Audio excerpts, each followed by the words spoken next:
धाराशिवच्या gas agency समोर मोठ्या रांगा लागलेत आणि ग्राहक जे आहेत ते या ठिकाणी गोंधळ सुरू असलेला आपल्याला पाहायला मिळतंय। आपण जर या ठिकाणी पाहिलं तर या ठिकाणी हा बोर्ड जी लावलेला आहे ह्या बोर्डवरून ग्राहक जे आहेत ते आक्रमक झालेले आपल्याला पाहायला मिळतंय।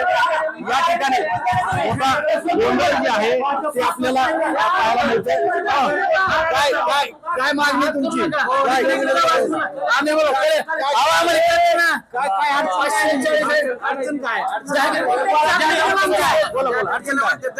आता तिथं 540 सिलेंडर आहेत आणि ते बोर्ड लावलाय आणि 300 पर्यंतच वाटप करायचं।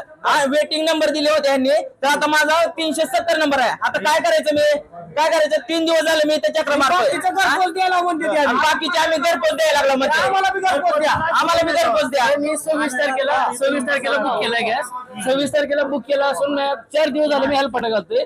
4 दिवसानंतर वेटिंगला होते। वेटिंगला माझा नंबर आहे 400 नंबर आहे। 300 पर्यंत वाटप करायचं। गॅस एजन्सी डायरेक्ट आपल्यापाशी आहेत। नेमकं काय झालं? काय झालं?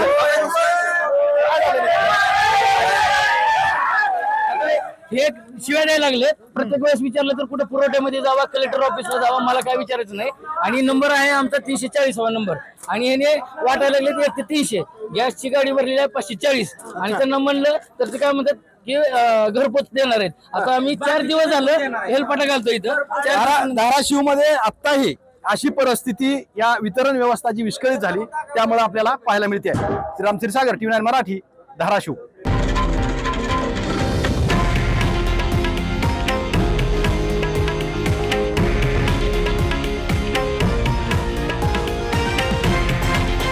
हे आहे देशातील नंबर 1 न्यूज नेटवर्क आणि आपण पाहत आहात TV9 मराठी, एकमेव।